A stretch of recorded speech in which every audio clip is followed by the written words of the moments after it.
Olá, pessoal, tudo bem com vocês? Bom, vamos lá para mais um bloquinho aqui de resoluções de questões do CPC. Dessa vez, vamos dos artigos 312 ao artigo 332. Vamos lá, vou compartilhar o meu material aqui com vocês e seguiremos.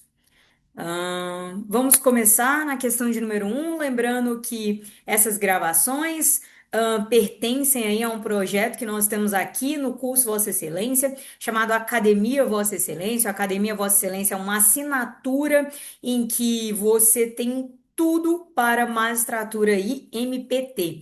Essa semana eu tive a honra e o prazer de realizar uma live com o professor Tomás Werneck, em que lá nós comentamos tudo sobre a Academia Vossa Excelência. Então, se você quiser conhecer um pouquinho mais, vá lá no Instagram do curso Vossa Excelência e assista a essa live, tá bom? No mais, vamos começar para a gente estudar bastante hoje. Eu tenho muito assunto bacana para comentar com você e eu vou te pedir aquele favor de sempre. Se no final você tiver gostado da aula, me ajude a continuar entusiasmada aqui, comente, curte, mande para o seu coleguinha que nós estamos gravando aqui o CPC inteiro em questões. Vamos lá, questão de número um. Cláudia ajuizou ação indenizatória contra o Hospital Vida SA, alegando ter sido vítima de erro médico como sua causa de pedir, com pedido genérico de indenização a título de danos materiais e de danos morais, no valor de R$ 20.000. A autora atribuiu o valor de R$ 1.000 à causa. A inicial não indicou a opção ou não quanto à realização de audiência de conciliação ou mediação, bem como não foi instruída com documentos que comprovassem os danos sofridos pela demandante. Já vamos parar aqui e vamos analisar o seguinte. Olha, ela está pedindo a título de danos materiais e de danos morais. Ela fez um pedido genérico de danos materiais. Até aí, a gente vai ver que é tudo bem, um pedido genérico de danos materiais, porque eventualmente ela ainda não consegue dimensionar qual é esse valor. Danos morais, ela colocou 20 mil, só que aí ela veio aqui e atribuiu o valor à causa de R$ 1.000. Poxa, está pedindo 20 mil de danos morais e atribuiu à causa o valor de 1.000, vamos abrir um alerta aí. A inicial não indicou a opção ou não quanto à realização de audiência de conciliação ou mediação, bem como não foi instruída com documentos que comprovassem os danos sofridos pela demandante.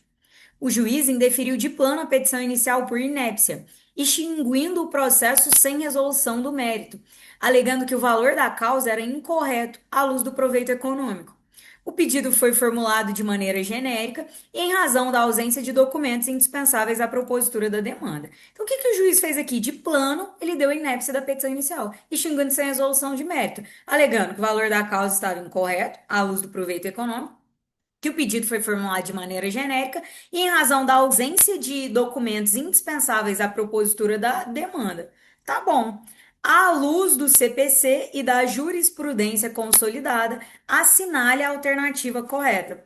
Vamos lá. Letra A. O juiz agiu corretamente ao indeferir a petição inicial de plano, pois a ausência da manifestação sobre o interesse na realização de audiência de conciliação ou mediação não admite emenda. Turma, errado. A gente não faz o indeferimento da petição inicial de plano. A gente tem que dar uma oportunidade para a parte. A gente não só dá essa oportunidade para a parte, como a gente indica o que ela tem que complementar, tá bom? Vamos lá. O 319 traz para a gente os requisitos da petição inicial. E quais são os requisitos da petição inicial? O juiz aqui é dirigida, o endereçamento, os nomes, prenomes, estado civil, qualificação das partes, os fatos e os fundamentos jurídicos do pedido, o pedido com suas especificações, o valor da causa. Inciso 6, as provas com que pretende demonstrar a verdade dos fatos alegados. Inciso 7, a opção do autor pela realização ou não da audiência de conciliação ou mediação. Caso não disponha das informações previstas ali no inciso 2, que é a qualificação, poderá o autor na petição inicial requerer ao juiz as diligências necessárias. A petição inicial não será indeferida se, a despeito da falta de informação a que se refere o inciso 2, que é a qualificação do réu, for possível a citação do réu. 3. A petição inicial não será indeferida pelo não atendimento do disposto no inciso 2. Então, ó, faltou ali a correta qualificação do réu. Isso não será motivo de indeferimento se a obtenção de tais informações tornar impossível excessivamente oneroso o acesso à justiça. Tá bom, então, os incisos aqui elencam o que a petição inicial deve indicar. Os parágrafos fazem alusão tão somente ao inciso 2, que é a questão da qualificação do réu. E aí vem o 320. A petição inicial será instruída com os documentos indispensáveis à propositura da ação.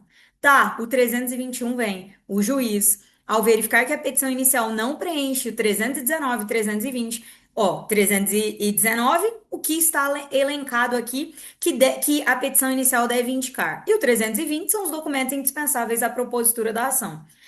O juiz, ao verificar que a petição não preenche os requisitos do 319 e do 320 ou que apresenta defeitos e irregularidades capazes de dificultar o julgamento de mérito, ele determinará que o autor, no prazo de 15 dias, a emende ou a complete. E olha isso, indicando com precisão o que deve ser corrigido ou completado. Ele não só dá os 15 dias, como ele indica: olha, você deve corrigir ou completar isso aqui. Parágrafo único. Se o autor não cumprir a diligência, o juiz indeferirá a petição inicial. Então, olha, vamos voltar aqui para a nossa situação. O juiz agiu corretamente ao indeferir de plano ali? Ah, Natália, e as hipóteses de inépcia? Nós vamos ver aqui no 330, tá? Já que ele considerou que a petição é inépta. Ó, a petição será inépta quando? A petição inicial será indeferida quando for inépta, a parte for manifestamente legítima, o autor carecer de interesse processual, não atender ao disposto no artigo 106, que é o advogado em causa própria, tá? E o 321, que é o que a gente acabou de ver, não emendar a petição inicial e não completá-la no prazo de 15 dias. Aqui o advogado tem um prazo próprio, tá? Esse prazo aqui é de 5 dias. Vamos tomar cuidado com o prazo do artigo 106. Considera-se inepta a petição inicial quando lhe faltar pedido ou causa de pedir, o pedido for indeterminado. Gente, faltou pedido ou causa de pedir? Não, não era o caso do juiz entender por inépcia aqui. O pedido for indeterminado, ressalvadas as hipóteses em que se admite pedido genérico. É hipótese de pedido genérico ali? Ela estava pedindo danos materiais, que eventualmente pode ser que ela não consiga de antemão identificar quais são. Então, ó, o pedido for indeterminado, ressalvadas as hipóteses de pedido genérico. Da narração dos fatos, não decorrer logicamente a conclusão, contiver pedidos incompatíveis entre si. Natália, vamos lá. E quando é que a gente vai admitir o pedido genérico, tá? Quando é que a gente vai admitir aqui o pedido genérico? Ó, 324, parágrafo 1º. É lícito, porém, formular pedido genérico nas ações universais, se o autor não puder individuar os bens demandados. Inciso 2, quando não for possível determinar desde logo as consequências do ato ou do fato. Poderia ser essa situação de pedido genérico ali. Quando a determinação do objeto ou do valor da condenação depender de ato que deva ser praticado pelo réu. O que nos interessa aqui, a FGV trouxe múltiplos artigos aqui, mas o que é primordial para a nossa resposta? Lembrar que o juiz não pode indeferir de imediato, e o juiz não pode indeferir de plano. O juiz tinha que ter dado o quê? Um prazo para que ele emendasse. E não apenas dado esse prazo, teria que indicar o que ela deveria complementar, o que ela deveria emendar, tá bom? Então, à luz do CPC e da jurisprudência, assinale a alternativa correta. O juiz agiu corretamente? Não, ele não agiu corretamente. Já vamos para a próxima. Em tal caso, o juiz deveria ter previamente intimado a autora para emendar a petição inicial, indicando precisamente as falhas que demandavam saneamento, sendo incorreta a extinção do processo de plano como feito. Lindo, exatamente isso. Gabarito letra B, tá? Gabarito letra D. Letra B, resposta ali no artigo 321. Resposta ali no 321. Vamos ver as demais. A formulação de pedido genérico é vedada no processo civil. Opa, não é vedada, ó. Realmente, a regra é que o pedido deve ser certo, mas eventualmente é lícito formular pedido genérico? Nós acabamos de ver que sim. Isso aqui cai bastante, tá? A gente vai voltar nisso em outras questões. Então, a formulação de pedido genérico é vedado? Não, não é vedado. D. A atribuição de valor da causa em montante inferior ao benefício econômico pretendido configura vício insanável e autoriza a extinção do processo sem resolução do mérito, não havendo equívoco do magistrado ao assim proceder? Turma, vamos voltar aqui.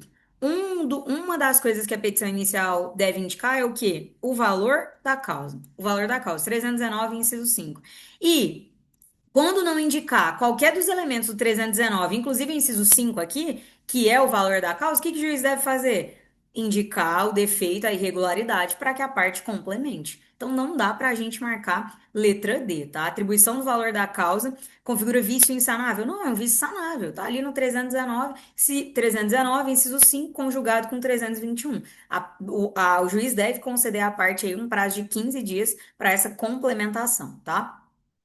E não há irregularidade na ausência disjuntada dos documentos pertinentes aos danos sofridos, mas estão apenas a preclusão do direito de produzir prova pericial sobre o ponto objeto dos documentos faltantes. Turma, não dá para falar que não há irregularidade na ausência disjuntada dos documentos. Olha o 320. A petição inicial será instruída com os documentos indispensáveis à propositura da ação.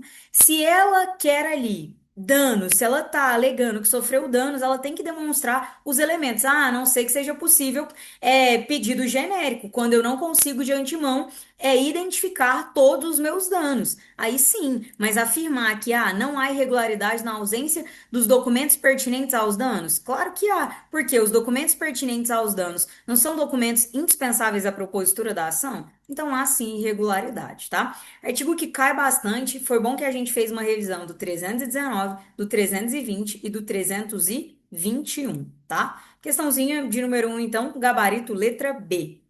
Bom, vamos lá. Vamos para a nossa questão de número 2.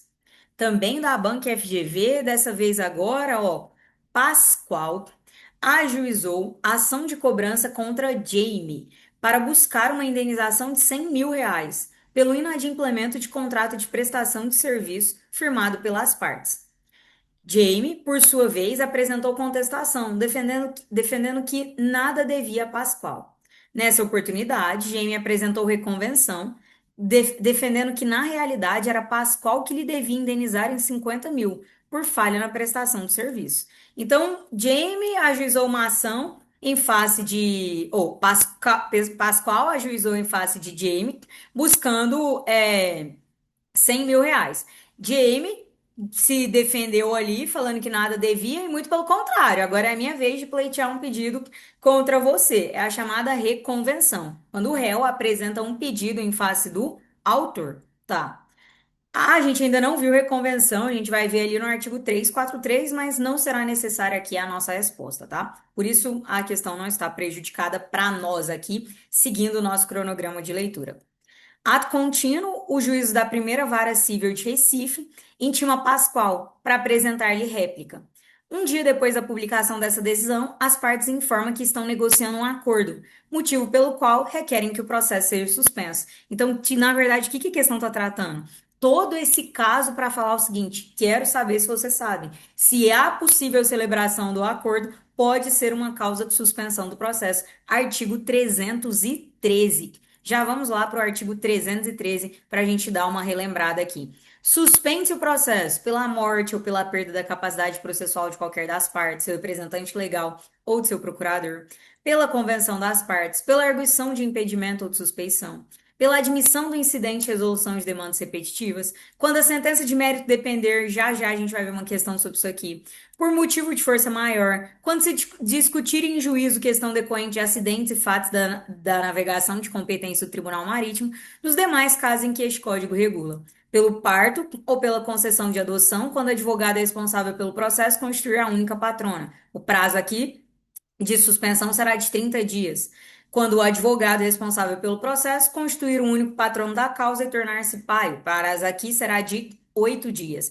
Mas então vem cá. O que eles estão tratando ali? Suspende o processo pela convenção das partes. E tem prazo máximo para suspender o processo no caso de convenção das partes? Tem. Olha a redação do parágrafo 4º. O prazo de suspensão do processo nunca poderá exceder a 1 ano, nas hipóteses do inciso 5, que é o que a gente chama de prejudicialidade externa aqui, que quando a gente vai ver quando a sentença de mérito depender aqui do julgamento de outra causa, a gente chama isso de prejudicialidade externa. E no caso do inciso 2, por prazo de 6 meses. Então, ó, o que a questão vai pedir aqui? Que a convenção das partes é uma das causas de suspensão do processo? Sim. Só que eu posso suspender o processo por prazo indeterminado? Não. Muito pelo contrário. Eu tenho um prazo determinado. E qual prazo é esse? 6 meses, tá? É isso aqui que a questão trouxe todo um contexto para cobrar agora da gente. Nesse cenário, à luz do que estabelece o Código de Processo Civil acerca da formação, da suspensão e da extinção do processo, assinale a afirmativa correta. A. Tendo em vista a convenção das partes, o processo poderá ser suspenso por tempo indeterminado? Não, não pode. A gente já viu que a suspensão é possível no caso de convenção das partes? É possível, mas é por prazo determinado e esse prazo é de 6 meses.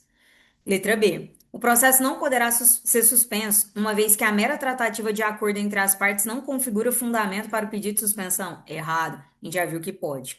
C. Tendo em vista a convenção das partes, o processo poderá ficar suspenso, mas pelo período máximo de 6 meses. Exatamente o nosso gabarito. Artigo 313.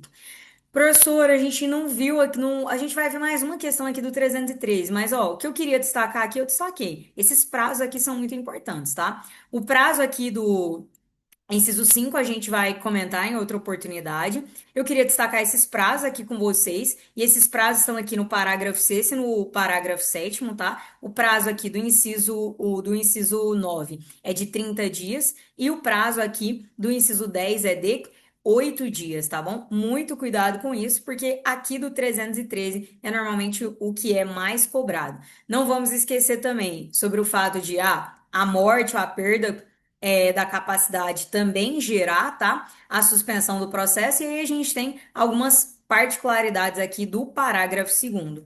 É um artigo muito importante para fins de prova também. Então, à medida que a gente está fazendo questão, o que que você já vai anotando aí? Opa, precisa saber 319, 320, 321? Com certeza.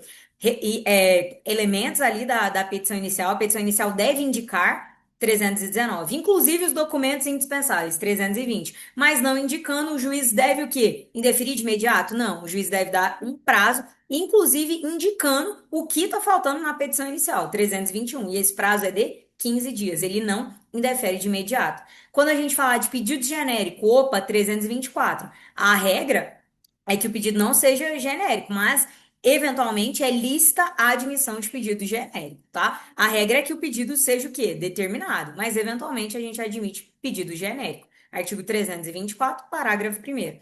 Além disso, a petição inicial pode ser indeferida. A gente viu lá 330, inclusive nos casos de inépcia, tá? Então, muito cuidado com a formulação como um todo. Por isso que, se você leu com a gente e se a gente tá revisando assim em forma de questão, pode ficar bem tranquilo que seu conhecimento, ó, está consolidando.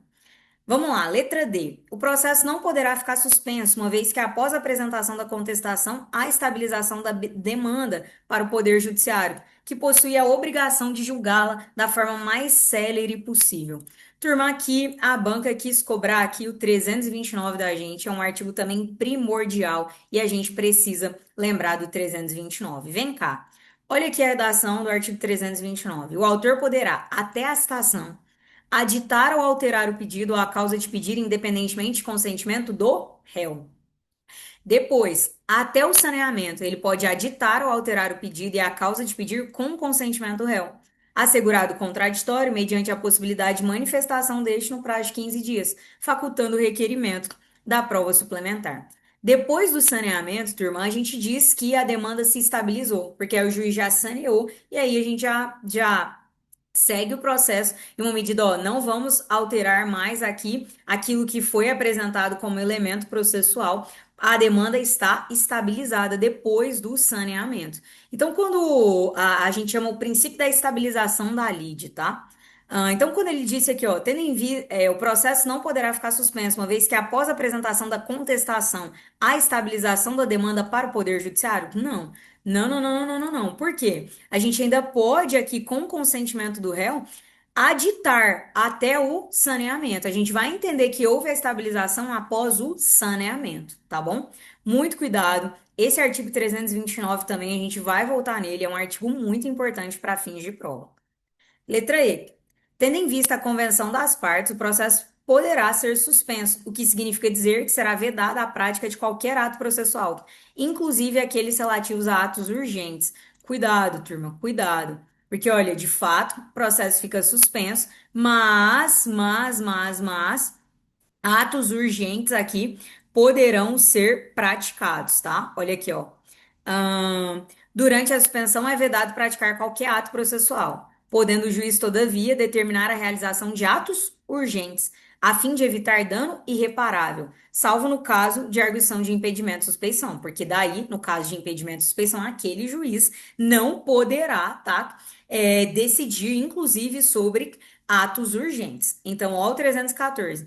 Durante a suspensão, é vedado praticar qualquer ato processual, podendo o juiz, todavia, determinar a realização de atos urgentes, a fim de evitar o dano irreparável, salvo no caso de impedimento e suspeição. Isso aqui é lógico, porque um juiz está impedido ou suspeito, eu não vou admitir que ele realize, inclusive, atos urgentes, tá? 314 também é muito importante para a gente. Então, veja, como em duas questões da banca FGV, a gente revisou muitos artigos, tá? E, mais uma vez, lembrando, a gente aqui vai um pouquinho mais rápido, porque nós já fizemos toda uma leitura, toda uma explicação dos artigos aqui no Academia, Vossa Excelência. Questão de número 3, vamos lá. Improcedência liminar do pedido, artigo 332, a gente vai fazer uma leitura dele também, porque é um artigo muito importante. Acerca do disposto, no direito processual civil sobre normas fundamentais do processo, partes e procuradores, litisconsórcio, intervenção de terceiros e extinção do processo, julgue o item a seguir. A improcedência liminar do pedido pode ter como fundamento a ocorrência de prescrição ou decadência. Exatamente, até aqui está perfeito e brilhante. Hipóteses em que, para que o magistrado, está falando dessas duas hipóteses, prescrição ou decadência. Nessas duas hipóteses, para que o magistrado decida, será dispensada, ou seja, não será necessária a intimação prévia das partes para que se manifestem previamente sobre essas questões. Exatamente, gabarito correto. Gabarito correto. Então, de novo, a improcedência liminar do pedido pode ter como fundamento a ocorrência de prescrição ou decadência, hipótese em que, para que o magistrado decida, será dispensado, ou seja, não será necessária a intimação prévia das partes para que se manifestem previamente sobre essas questões. Artigo 332, vamos descer aqui a ele. É um artigo muito importante também. Eu deixei ali outras questões que cobraram o mesmo conteúdo sobre improcedência liminar do pedido. Para a gente tentar ver outros conteúdos aqui, eu optei por não colocá-las no material, mas deixei ali o link para você. Vamos lá, quando é que a gente vai pensar em procedência liminar do pedido? Primeira coisa, nas causas que dispensem o quê? A fase instrutória. Não preciso de produção probatória. Nas causas que dispensem a fase instrutória. O juiz, independentemente da citação do réu, julgará liminarmente improcedente o pedido que contrariar o quê? Então, opa, peraí. Dispensa fase probatória, dispensa a fase instrutória, eu não preciso instruir esse processo aqui. E independentemente da citação do réu, o juiz julgará liminarmente improcedente o pedido que contrariar enunciado súmula do STF ou do STJ, acórdão proferido pelo STF ou pelo STJ em julgamento de recursos repetitivos, entendimento firmado em incidente e resolução de demandas repetitivas ou de assunção de competência, enunciado de súmula de Tribunal de Justiça sobre direito local. E aí vem o parágrafo 1º. O juiz também poderá julgar liminarmente improcedente o pedido se verificar desde logo a ocorrência de decadência ou de prescrição, tá? Muito importante isso aqui, improcedência liminar de pedido. De novo, vamos lá, o que a gente precisa lembrar? Causa é um processo que não precisa de instrução probatória, não demanda dilação probatória. O que eu posso fazer? Independentemente de citar o réu, inaudita altera partes, eu posso julgar liminarmente improcedente o pedido que, mas é qualquer pedido? Não. O pedido tem que contrariar a súmula do STF ou do STJ, acórdão proferido pelo STF ou pelo STJ em julgamento de recurso repetitivo, tem que contrariar entendimento firmado, incidente e resolução de demandas repetitivas ou assunção de competência, ou enunciado de súmula de Tribunal de Justiça sobre Direito Local. E também quando o juiz verificar desde logo a ocorrência de decadência ou de prescrição. Da sentença ali do juiz que faz a improcedência liminar do pedido, cabe o quê? Apelação. Não interposta a apelação, o réu será intimado do trânsito em julgado. Não interpôs a apelação ali, transitou em julgado. Venceu o prazo de recurso, transitou em julgado. Interposta a apelação, o juiz poderá retratar-se em 5 dias. Então, existe aqui retratação na improcedência liminar do pedido? Existe, tá? A gente vai voltar nessa retratação um pouquinho depois. Se houver retratação, ou seja, o juiz mudou, ah, não vou mais julgar improcedente o pedido, não. Significa que o processo vai caminhar. Se o processo vai caminhar, o que eu tenho que fazer? Eu tenho que citar o réu, tá? Citar o réu o quê? Para ele poder contestar. Se não houver retratação, se não houver retratação, eu mantenho a minha improcedência liminar do pedido e eu também vou citá-lo, mas não para contestar. Nesse caso, para quê? Para apresentar contra-razões, tá? Então, muito importante isso aqui no prazo de 15 dias. De novo, então, não interposta apelação, trânsito em julgado. Interposta apelação, o juiz pode retratar em 5 dias. Se ele se retratar, o processo vai prosseguir, porque ele tinha dado improcedência liminar, barrado o processo. Se ele se retratar, o processo vai seguir. E aí eu vou citar o réu para apresentar o quê? Contestação.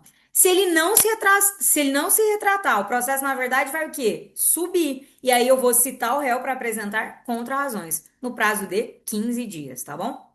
Então vamos lá. A gente já viu que isso aqui tá certo, eu deixei mais duas questõezinhas aí, mas nós revisamos a improcedência liminar do pedido. A improcedência liminar do pedido pode ter como fundamento a ocorrência de prescrição ou decadência, hipótese em que, para que o magistrado decida, será dispensada a intimação prévia das partes para que se manifestem previamente sobre essas questões. Improcedência liminar do pedido é sem ouvir o réu, tá? É independentemente de citação, sem a citação do réu. Isso tá aqui no caput, independentemente da citação do réu, tá bom? Vamos lá, questão de número 4. Turma, na verdade, eu vou trocar aqui a ordem. Eu vou resolver primeiro a questão de número 5 com vocês. Você vai falar assim: ah, Natália, mas esse artigo aqui que a gente vai resolver, ele não está nos artigos de hoje, não. Mas para eu comentar a questão 4, eu queria relembrar aqui com vocês a questão 5. Eu sei que a gente já comentou do artigo 240 do CPC, mas vamos comentar mais uma vez, tá? A gente não peca pelo excesso aqui. Eu sei que não faz parte dos artigos a serem trabalhados nessa aula, mas eu fiz muita questão de trazer isso aqui para vocês, porque o CESP já cobrou para a Banca FGV vir com essa cobrança é daqui para ali. Vamos lembrar uma coisinha que a gente já comentou, inclusive resolvemos questões. A citação válida, ainda que ordenada por juiz incompetente, produz três efeitos aqui: induz litispendência, torna litigiosa a coisa e constitui um moro devedor. Tá bom. Quando é que se dará a interrupção da prescrição? A interrupção da prescrição, operada pelo despacho que ordena a citação, ainda que proferida por juízo incompetente, retroagirá a data da propositura da ação. Então, olha, a interrupção da prescrição operada pelo despacho que ordena a citação, ela vai retroagir à data da propositura da ação. Natália, mas o que nós comentamos? Para que haja essa retroação à data da propositura da ação, a petição inicial tem que estar ali regular. Por que ela tem que estar regular? Ela tem que estar em condições de validade e regularidade do processo. Porque se tiver emenda a essa petição inicial, eu não vou contar da data da propositura. Eu não vou retroagir a data da propositura se tiver emenda à petição inicial. Se tiver emenda à petição inicial, eu vou contar da data em que a petição reuniu os elementos para prosseguir. É isso que a gente viu aqui no informativo 776 do STJ. Eu comentei isso aqui com vocês na leitura. Espero que vocês lembrem. Se não lembrarem, se não participam aí das nossas leituras, dos nossos acréscimos, é o momento. Olha aqui o que o STJ entende. Que a interrupção da prescrição, na forma do parágrafo 1º do artigo 240 do Código de Processo Civil, retroagirá à data em que a petição inicial reunir condições de se desenvolver de forma válida e regular. Então, olha, a regra é o 240, parágrafo 1º. A interrupção da prescrição, ordenada pelo despacho ali da citação, ela vai retroagir a data da propositura. Desde o quê? Desde que a petição inicial esteja apta, desde que a petição inicial esteja regular, válida para prosseguir o processo. Porque se eu precisar de emendar a petição inicial, quando é que haverá a interrupção da prescrição? Eu vou contar aí nesse caso, eu vou contar a partir dessa regularização, a partir do momento que o processo estiver válido e regular para se desenvolver. Então, é isso que a gente teve aqui, ó. A controvérsia consiste em determinar a data em que deve retroagir a interrupção da prescrição, quando o juízo determina a emenda da petição inicial, porque não foram preenchidos os requisitos previstos no Código de Processo Civil. O entendimento dessa Corte Superior é no sentido de que a interrupção da prescrição, na forma do 240, parágrafo 1º do CPC, retroagirá a data em que a petição inicial reunir condições de desenvolvimento válido e regular do processo. No caso, ao receber a petição inicial, o magistrado ordenou sua emenda, porque não foram preenchidos os requisitos 319. O autor apresentou a emenda e assim foi ordenada a citação. Todavia, o ato somente ocorreu após o decurso do prazo prescricional, impondo o reconhecimento da prescrição.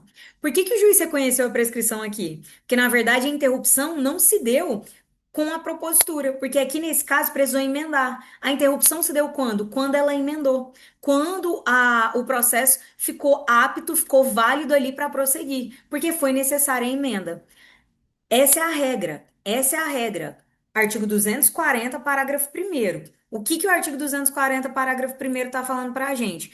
Que a interrupção da prescrição, operada pelo despacho que ordena a citação, ainda que proferido por juiz incompetente, retroage a data da propositura. Então, a interrupção da prescrição, ela vai retroagir a data da propositura, mas desde que a petição inicial esteja o quê? Apta, válida e regular para prosseguir. Porque se não tiver e tiver que ter emenda, quando é que eu vou considerar que houve a interrupção da prescrição? Da emenda, da regularidade, quando o processo puder efetivamente caminhar. Essa é a regra. Mas para toda emenda, para todo tipo de emenda, não. Aí é o que vem. Olha o que o STJ decidiu. O mesmo STJ. Emenda inicial para correção do valor da causa não afeta a data de interrupção do prazo prescricional. Então a gente vai vir aqui pegar o 240 e o 319. E o 319 vai fazer o seguinte. Por quê? O que que a gente viu no 319? Tá vendo por que que eu comecei a aula com 319? Porque eu ia voltar no 319, eu já precisava que você tivesse conhecimento do 319 para a gente voltar aqui. Ó, a petição inicial indicará todos esses elementos. Não indicando e eu tendo que emendar, a interrupção da prescrição não vai ser a propositura, vai ser a data da emenda. Opa, com uma exceção. Vai ser a data da propositura, ainda que haja emenda, no caso de no caso de ser uma simples correção do valor da causa. Então foi isso que o STJ decidiu aqui, ó. Emenda inicial para correção do valor da causa não afeta a data da interrupção da prescrição. Se for simplesmente uma emenda ao valor da causa, vai continuar sendo a data da propositura da ação. A terceira turma do STJ definiu que a determinação de emenda à petição inicial para simples retificação do valor atribuído à causa não afasta a aplicação do artigo 240, parágrafo 1º do CPC, segundo o qual a interrupção da prescrição pelo despacho que ordena a citação retroagirá a data do ajuizamento, a data da propositura. Nessas situações de ajuste, apontou o colegiado, não há configuração de desídia da parte, a ponto de se limitar a interrupção da prescrição à data da emenda. O entendimento foi estabelecido pelo colegiado ao reformar acórdão do Tribunal de Justiça. Então, a regra é o 240, parágrafo 1º. O que que é? O que que é a regra ali? Opa, a interrupção da prescrição se dá com a propositura da ação. Mas se eu tiver que completar, se eu tiver que emendar essa petição inicial, não vai ser a data da propositura, vai ser a data da emenda. Mas todo tipo de emenda faz mudar a data de interrupção aqui da prescrição? Não. Tem um tipo de emenda que não faz mudar a data de interrupção da prescrição. Que tipo de emenda? Quando for uma simples correção do valor da causa. Natália, isso aqui foi cobrado? Isso aqui foi cobrado. CESP 2025, Procurador do Estado. Eu não precisaria trazer isso aqui para você. Para fins de prova, ali, o que mais cai é o 240, parágrafo 1º. Só que assim como a banca CESP, a banca FGV adora julgados. E eu não gosto, se eu não vi a questão, se eu não tomei conhecimento do julgado, é uma coisa. Aí eu realmente não tenho como trazer se eu não sei. Mas quando eu estudei o julgado, quando eu vi que aquilo foi cobrado, turma, ainda que a aula fique mais difícil, eu prefiro trazer. Eu prefiro te mostrar para você ter ciência de que isso pode ser cobrado. Olha aqui. Conforme entendimento do STJ, quando houver determinação de emenda à petição inicial para retificação do valor da causa, opa, se é simples retificação do valor da causa, o despacho que ordena a citação interrompe a prescrição com efeitos retroativos à data de propositura da ação. Veja, olha a banca CESP 2026. De novo, conforme entendimento do STJ, quando houver determinação de emenda à petição inicial para retificação do valor da causa, o despacho que ordena a citação A. Interrompe a prescrição com efeitos retroativos à data da propositura da ação. O que você deve anotar aí? Opa, vou aplicar o artigo 240, parágrafo primeiro, quando a emenda for simplesmente para corrigir o valor da causa. O 240, parágrafo primeiro se mantém aplicável quando a emenda for simplesmente para corrigir o valor da causa. Para qualquer outro tipo de emenda ali, para qualquer outro tipo de emenda, eu não vou aplicar o 240, parágrafo primeiro, porque eu devo verificar o momento da emenda, isso é, quando o processo tiver adquirido condições de validade para seguir, de validade para dar andamento. O que eu vou fazer aqui, ó? Eu vou fazer o seguinte, vou colocar aqui para vocês, ó, no nosso material, para vocês não deixarem de ler, tá? Aqui, ó, esse informativo com o link do buscador foi um informativo que a gente comentou durante a leitura coletiva, tá lá, no nosso, aqui, ó, no dia 1 dessa semana 7, em que nós lemos dos artigos 238 ao 268, tá? E a gente, inclusive, já gravou aula de questões sobre isso também. Então, pegue nosso material, vai lá. Mas, de toda forma, o que eu vou fazer, ó? Vou colocar aqui embaixo para você, tá? O primeiro link aqui do STJ e depois também o link do próprio STJ dizendo que quando é simples correção do valor da causa, a gente vai continuar aplicando o 240, parágrafo primeiro. Isso é, se for simplesmente para retificar o valor da causa, a interrupção da prescrição vai retroagir a data da propositura. Ó a letra B. Então a gente já achou, letra A, questão 5, letra A. Letra B. Interrompe a prescrição com efeitos retroativos à data do protocolo da emenda. Tá vendo? Tá vendo, Banca CESP? Ela queria que você soubesse, que você conhecesse o julgado. Não é, nesse caso aqui não, porque é simples retificação do valor da causa. Qualquer outra oportunidade de emenda seria aqui. Se não fosse valor da causa, se fosse, emenda porque eu tenho ali que qualificar, porque faltou alguma coisa com relação a, vamos lembrar ali, a audiência ali, a participação ou não, fato, fundamento, enfim, qualquer outra coisa aqui seria realmente da data do protocolo. Mas como foi simples certificação do valor da causa, vai manter aí a aplicação do 240, parágrafo primeiro.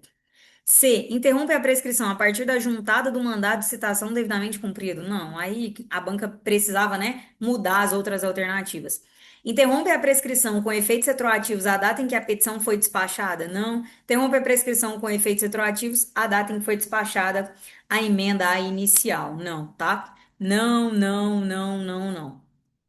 Deixa eu colocar aqui para vocês esses dois links. E agora, Natália? E agora eu vou te mostrar a maldade dessa questão 4. Agora eu vou te mostrar a maldade dessa questão 4.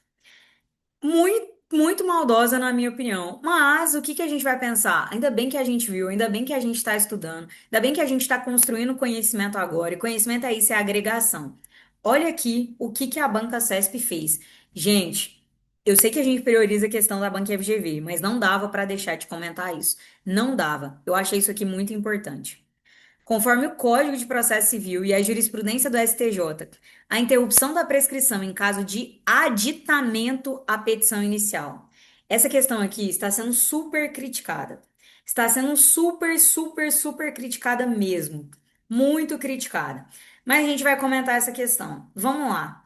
A gente pode dizer que aditar a petição inicial é o mesmo que emendar? Essa é a crítica que estão fazendo aí sobre essa questão. Tem algumas pessoas dizendo, a banca errou, ela queria dizer emenda. Não, eu não acho que a banca tenha errado. Eu acho que ela quis fazer referência aqui, ó, ao 329. Ela quis fazer referência ao 329, ó. O autor poderá, até a citação, aditar ou alterar o pedido ou a causa de pedir, independentemente de consentimento do réu. Depois, o autor poderá, até o senamento, aditar ou alterar o pedido e a causa de pedir com consentimento do réu. A questão é que a gente utiliza os termos aí e tem que tomar muito cuidado com isso. Muito cuidado mesmo. Mas a banca, ela não quis cobrar aqui, conforme o Código de Processo Civil e a jurisprudência do STJ, a interrupção da prescrição em caso de emenda. Ela não quis fazer isso, ela quis cobrar mesmo um aditamento. Turma, quando eu tô pensando em aditamento aqui, o que que eu tô querendo mudar? Aqui no aditamento eu estou querendo mudar o quê? O pedido ou a causa de pedir.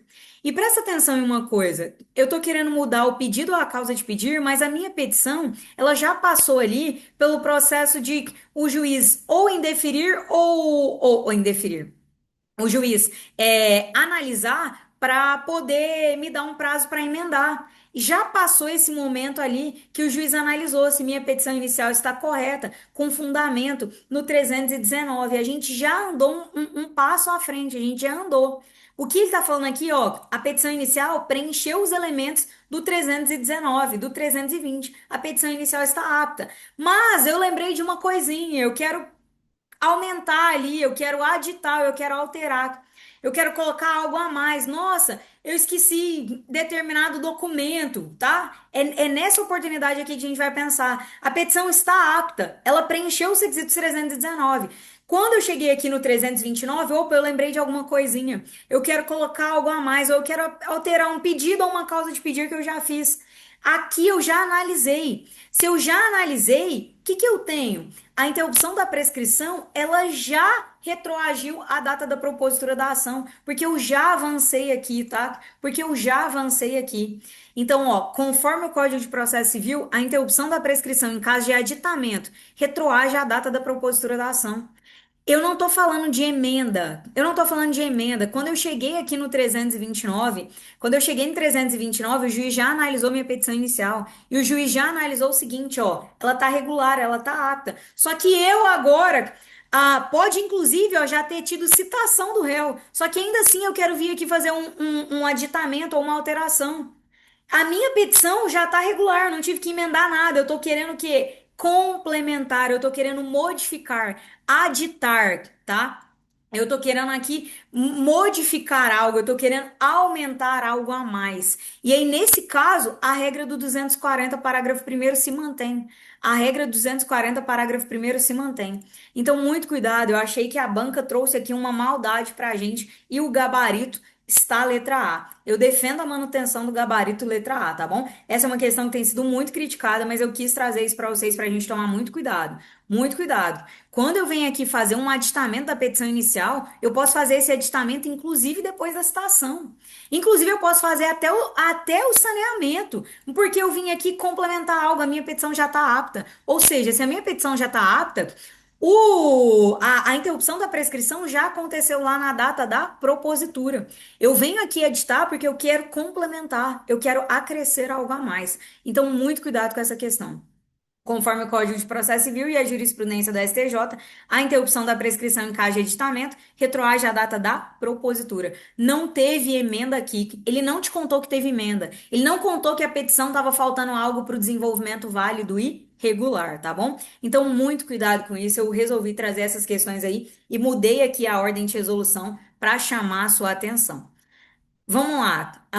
Letra B. Não ocorre, pois o aditamento constitui nova demanda, que não retroage à data da propositura da ação. O aditamento não é nova demanda. Você, no aditamento, você vai modificar o quê? O pedido ou a causa de pedir.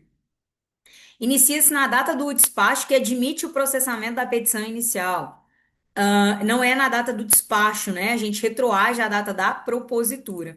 Inicia-se na data do despacho que defere o aditamento. Aqui, ó. Todo mundo talvez foi nessa, ou nessa aqui, ó. Inicia-se na data em que protocolado o aditamento, tá? Com muito cuidado. Então, os erros aqui ficaram principalmente em letra D e letra E. Gabarito da banca, letra A. Eu mantenho o gabarito em letra A, mas se eventualmente a gente tiver alguma alteração, se a banca resolver anular, se tiver algum outro fundamento, a gente volta aqui com com muita humildade, sujeita a erros, tá? Eu só gosto de trazer alerta quando eu sei desses alertas aqui, para a gente tomar muito cuidado. Mas vamos avançar e vejam o quão aprofundado nós estamos aí em artigos tranquilos em tese do CPC, né? Vamos melhorar um pouquinho agora, vamos para a questão de número 6. Deixa eu beber uma água. De acordo com o Código de Processo Civil, em ação que tenha por objeto o cumprimento de obrigações em prestações sucessivas. Opa, prestações sucessivas. Já vamos ver aqui a redação do artigo 323. Vamos lá, vamos pegar aqui desde o 322. Olha o que 322 fala pra gente. O pedido deve ser certo. Tá. Compreendem-se no principal os juros legais, a correção monetária e as verbas de sucumbência, inclusive os honorários advocatícios. É o que nós chamamos de pedidos implícitos. O pedido deve ser certo, compreende-se no principal. Juros legais, correção monetária, verbas de sucumbência, inclusive os honorários advocatícios. Parágrafo segundo. A interpretação do pedido considerará o conjunto da postulação e observará o princípio da boa-fé. Artigo 323. Na ação que tiver por objeto cumprimento de obrigação em prestações sucessivas, opa, então peraí, é um contrato que são 36 parcelas, obrigações sucessivas. Essas serão consideradas incluídas no pedido, independentemente de declaração expressa do autor. Isso aqui é primordial. Na ação que tiver por objeto cumprimento de obrigação em prestações sucessivas, essas serão consideradas incluídas no pedido, independentemente de declaração expressa do autor. E serão incluídas na condenação enquanto durar a obrigação, se o devedor no curso do processo deixar de pagá-las ou consigná-las. A questão 6 já trouxe para a gente. De acordo com o CPC, em ação que tenha por objeto cumprimento de obrigação em prestações sucessivas. Vamos lá. As prestações vincendas estão incluídas no pedido, independentemente de declaração expressa do autor. Ao contrário do que se dá com os juros legais, com a correção monetária e com as verbas de sucumbência, as quais devem ser objeto de pedido expresso, sob pena de preclusão. A gente tem que conjugar aqui o 322 com o 323. O que a gente acabou de comentar? Juros legais, correção monetária, verbas de sucumbência correspondem pedidos implícitos, tá? Então, essa parte final aqui está incorreta. Letra B. O autor deve requerer expressamente a condenação do réu ao pagamento de prestações vincendas, ao contrário do que se dá com os juros, com a correção monetária e com as verbas de sucumbência. Turma, o que a gente viu aqui no 323? Independentemente de declaração expressa do autor, tá? Independentemente de declaração expressa do autor. Letra C. O autor deve requerer expressamente a condenação do réu ao pagamento das prestações vincendas. Não. Dos juros legais, da correção monetária? Não. Não, não, não, não, não. Não. Letra D. As prestações vincendas estão incluídas no pedido, independentemente de declaração expressa do autor. Assim como no principal se compreendem os juros legais, a correção monetária e as verbas de sucumbência. Que maravilhosa, né? Que musa essa alternativa letra D. As prestações vincendas estão incluídas no pedido, independentemente de declaração expressa do autor, assim como no principal se compreendem os juros legais, a correção monetária e as verbas de sucumbência. Exatamente. Vamos ver letra E. As prestações não vencidas, quando do ajuizamento da ação, devem ser objeto de ação autônoma, tendo em vista não se admitir pedido incerto. Turma, as prestações não vencidas, olha o que a gente comentou aqui, ó. Na ação que tiver por objeto cumprimento de obrigação em prestações sucessivas, essas serão consideradas incluídas no pedido, independentemente de declaração, e serão incluídas na condenação, enquanto durar a obrigação, se o devedor no curso do processo deixar de pagá-las ou consigná-las. Então, as vencidas estão ali incluídas, tá bom? Vamos lá. As prestações não vencidas quando o ajuizamento devem ser objeto de ação autônoma? Não, mas que foram vencendo ali, foram vencendo, estão incluídas, tá? Bom, então, questão 6, gabarito, letra D. Vamos para a questão de número 7. Mais um casinho, Banco FGV. Cláudia intentou a ação em face de Daniel, pleiteando a condenação deste a lhe pagar verbas indenizatórias em razão de ato ilícito que lhe atribuiu, consubstanciado na condução imprudente de veículo automotor, do que resultou um acidente que provocou lesões graves na autora. Na petição inicial, Cláudia formulou o pedido genérico, alegando que não lhe era possível aferir todas as consequências do ato ilícito narrado, até porque ainda teria que se submeter a cirurgias por conta das lesões sofridas. Isso aqui agora ficou fácil, a gente já viu o 324, parágrafo 1º, né? Pode, pode isso aqui. Apreciando a PT, por que pode isso aqui? Porque ela não consegue antecipar de imediato quais são as consequências do evento ilícito ali, tá? Corretíssimo. Apreciando a petição inicial, o juiz da causa ordenou a intimação da autora para emendá-la, a fim de formular pedido indenizatório determinado. Turma, a regra é que seja determinado, mas nesse caso aqui é lícito o pedido genérico. Cláudia, porém, alegou que sua inicial não padecia de nenhum defeito, o que levou o juiz a indeferi-la. extinguindo o feito sem resolução de mérito. Inconformada, a demandante interpôs recurso de apelação. Nesse caso, é correto afirmar que o recurso manejado pela autora deve ser o quê? Primeira coisa, vamos nos questionar o seguinte: cabe retratação nos casos de indeferimento da petição inicial? A gente já falou que cabe retratação em que caso? Em procedência liminar do pedido, lá no artigo 332. Mas também cabe em indeferimento da petição inicial, tá? Também cabe em indeferimento da petição inicial. Vejamos aqui o 331. Indeferida a petição inicial, que foi o caso, o autor poderá apelar, facultado ao juiz no prazo de 5 dias se tratar-se. Então, duas coisas a gente vai lembrar. Tanto no indeferimento da petição inicial quanto na improcedência liminar do pedido, cabe a retratação se houver apelação. E a retratação pode ser feita no prazo de 5 dias, tá? Coloquei duas mãos aqui para representar. 5 dias só. Um entusiasta aqui são 5 dias. Eu coloquei duas porque as duas representando 5 dias poderia aparecer 10 aí, mas 5 dias, 5 dias, 5 dias, tá? Não esqueçam disso. Indeferida a petição inicial, o autor poderá apelar, facultado ao juiz no prazo de 5 dias se tratar-se. Se não houver retratação, o juiz mandará citar o réu para responder ao recurso. Sendo a sentença reformada pelo tribunal, o prazo para contestar começará a correr da intimação do retorno dos autos, observado 334. Não interposta a apelação, o réu será intimado do trânsito em julgado da sentença. Bom, então com isso em mente, vamos lá. E vamos lembrar, Cláudia poderia aqui nesse caso ter apresentado o pedido genérico? Sim, vamos lembrar aqui da redação que a gente viu. O pedido, como regra, deve ser determinado, mas é lícito formular pedido genérico. Nas ações universais, se o autor não puder individuar os bens demandados. Quando não for possível determinar desde logo as consequências do ato ou fato, é exatamente a hipótese dela, tá? Quando a determinação do objeto ou do valor da condenação depender de ato que deva ser praticado pelo réu. Então vamos lá. Ela ajuizou um pedido genérico que poderia ter sido genérico. O juiz mandou ela emendar a petição inicial. Por quê? O juiz queria que o pedido dela fosse determinado, mas nesse caso ela tá certa. Aí o que que ela fez? Ela falou: "Ó, não tem como eu fazer isso, não tem como eu emendar." O que que o juiz fez? Indeferiu, extinguindo o processo sem resolução de mérito. Inconformada, ela interpôs recurso de apelação. É correto afirmar que nesse cenário, o que que vai acontecer com a apelação dela? Letra A. Comporta juízo de retratação, que não sendo exercido, ensejará a remessa dos autos ao órgão ad quem, o qual deverá dar provimento ao recurso. Exatamente. Gabarito, letra A. Eu não sei por que isso aqui ficou com cor diferente, deixa eu aproveitar e já corrigir. Mas gabarito, letra A. Nesse caso aqui, a apelação comporta o juízo de retratação em 5 dias, 5 dias, 5 dias, 5 dias, vamos fazer assim, 5 dias, tá?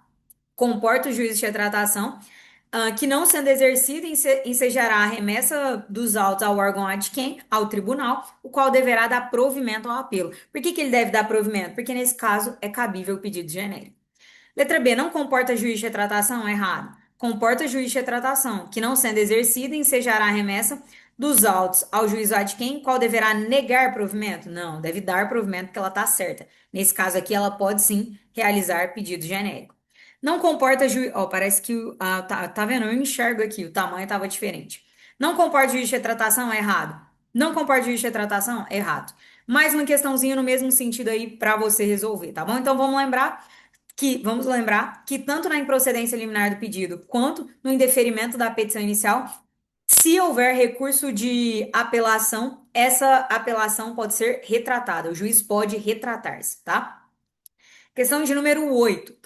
A vítima de um atropelamento ajuizou a ação em face do condutor do veículo, pleiteando a sua condenação ao pagamento das verbas indenizatórias dos danos materiais e morais alegadamente sofridos.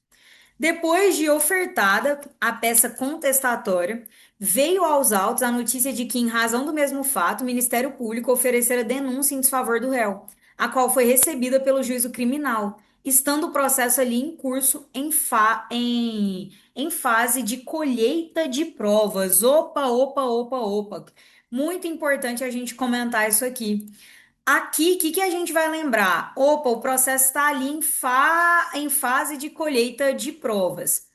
Nesse contexto, é lícito ao juiz da causa fazer o quê? Vamos lá. Determinar a suspensão do feito no aguardo do advento da decisão do juízo criminal, devendo a medida ter prazo determinado. Turma, esse aqui já é o nosso gabarito, tá?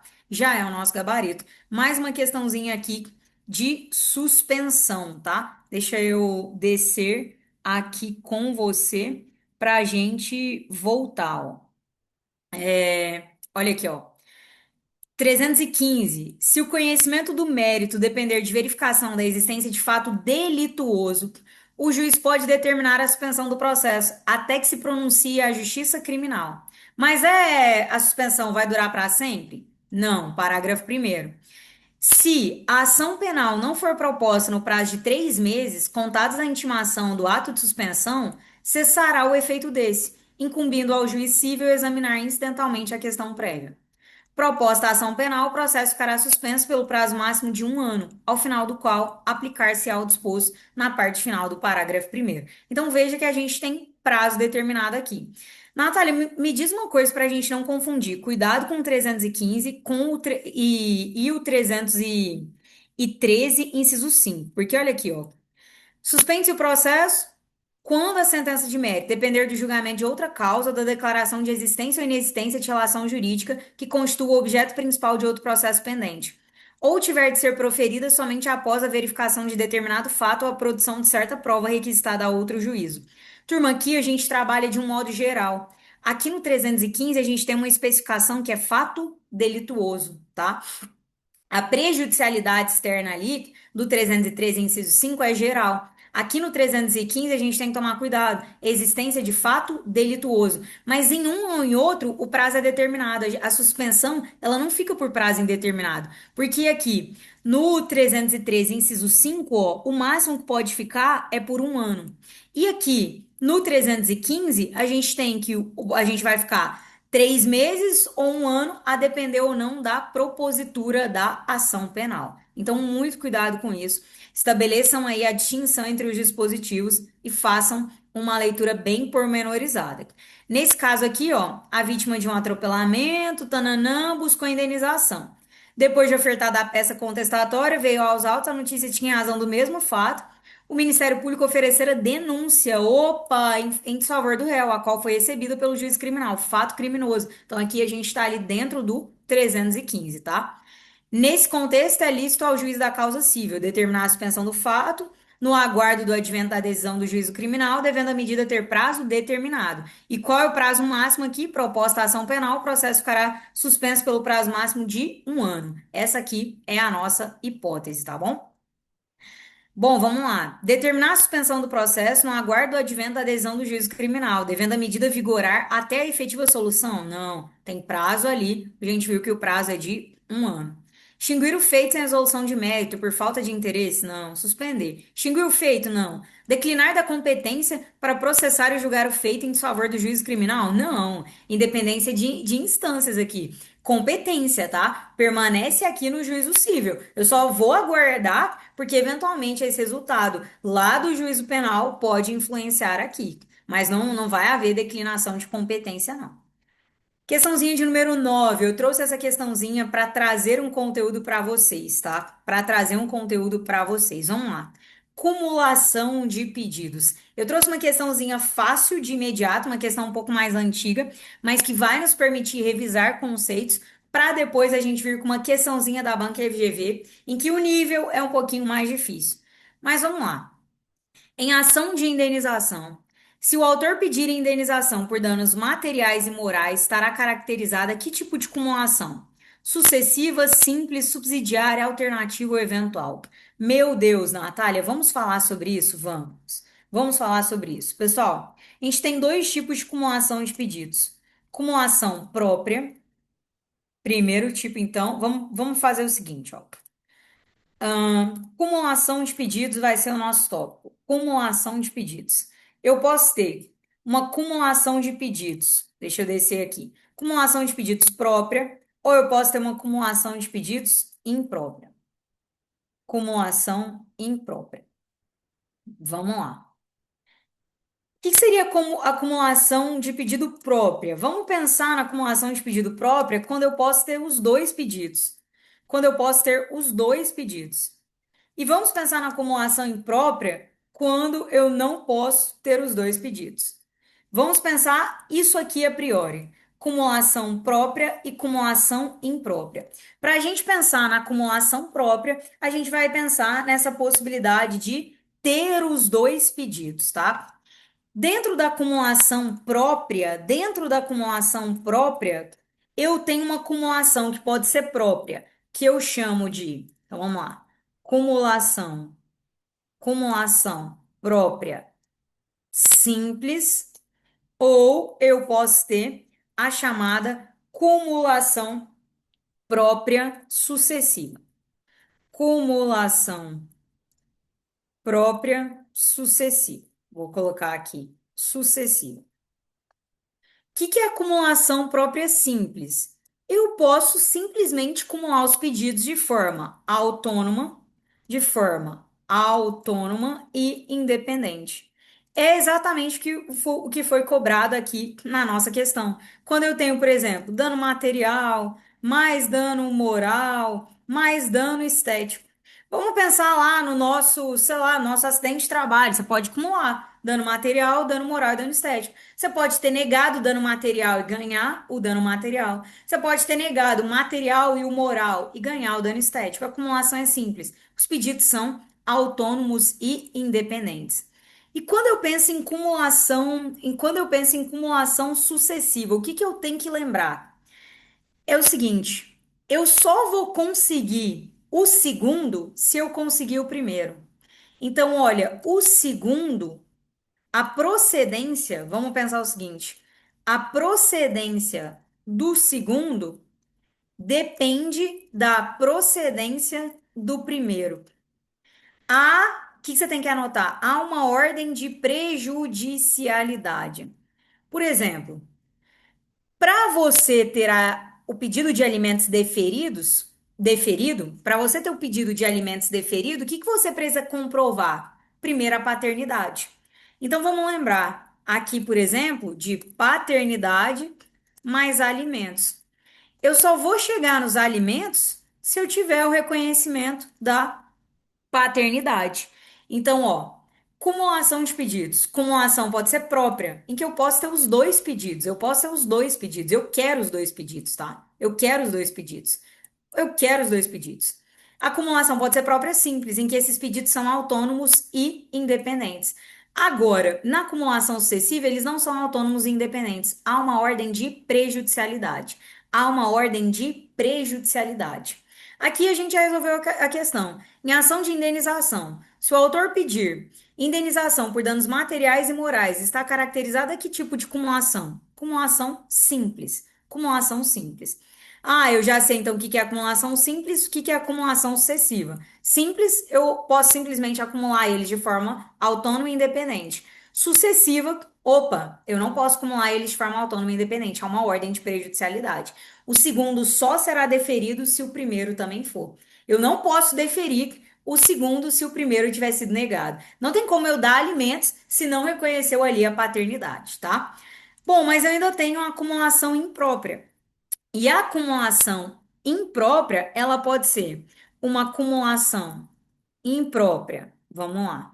Pode ser uma acumulação imprópria subsidiária ou eventual. Então, ó, aqui a gente já sabe, subsidiária e eventual são sinônimos. O que é uma acumulação subsidiária ou eventual?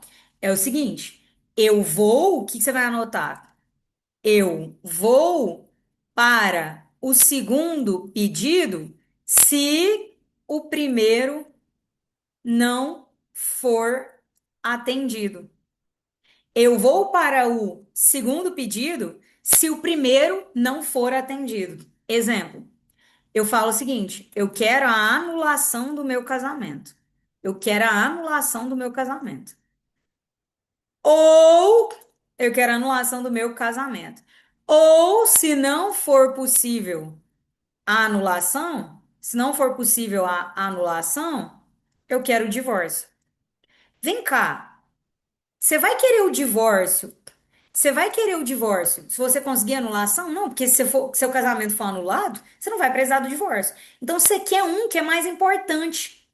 Tem aqui um grau de importância. Eu tento lembrar isso, tem um grau de importância. O subsidiário, ele é aquele que é menos importante. Eu aceito ele, mas não é o que eu queria. Não é o que eu queria, tá? Então, essa é a acumulação imprópria subsidiária. Mas também existe acumulação. Tá vendo que aqui não tem como dar os dois? Não tem como dar os dois, por isso que é um ou. Não tem como dar os dois. Na acumulação própria, é possível dar os dois, e eu quero os dois. Aqui não tem como. Vamos lá. O que que seria acumulação imprópria? Alternativa. Acumulação imprópria ao. Aqui eu sempre estou colocando maior, né? Alter. Opa! Que espelhamento de. Não quero espelhamento de tela agora, não. Eita! Sim, saí do programa. Pronto. O que que é a. Desculpa, Tur, mas assim, com quase uma hora de gravação, eu prefiro ter esse tipo de intempérie do que eventualmente ter que cortar ou fazer tudo de novo. Então, a realidade como ela é. Acumulação imprópria alternativa. Olha, aqui pra mim, tanto faz. Eu penso assim, tanto faz. Tanto faz.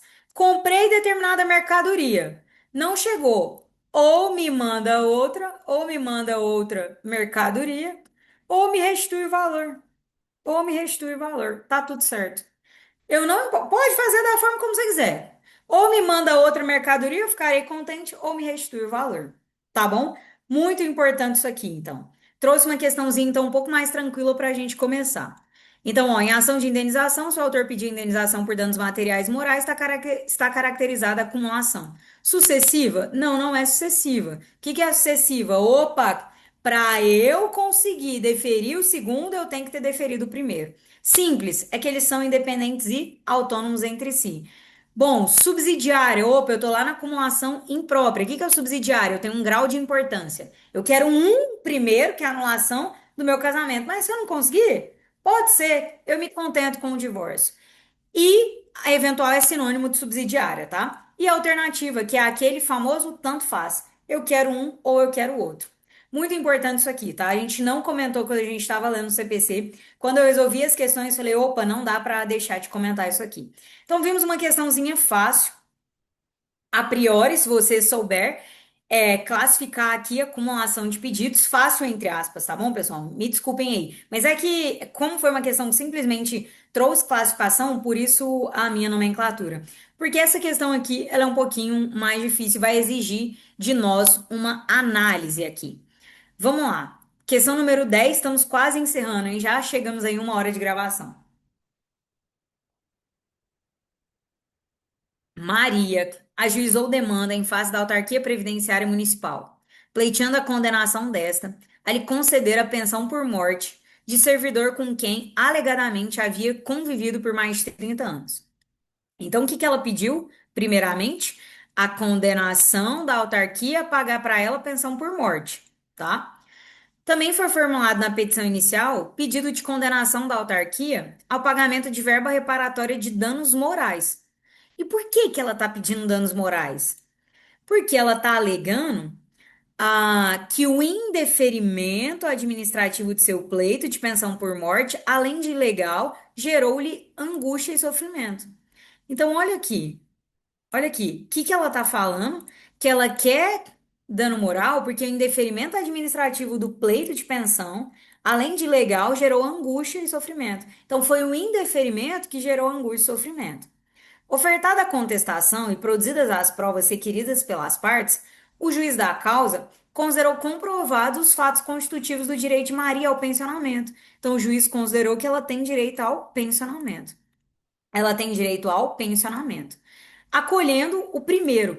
Então, o juiz acolheu o pensionamento. Contudo, o magistrado não reputou configurados danos morais, razão porque rejeitou a pretensão indenizatória deduzida na exordial.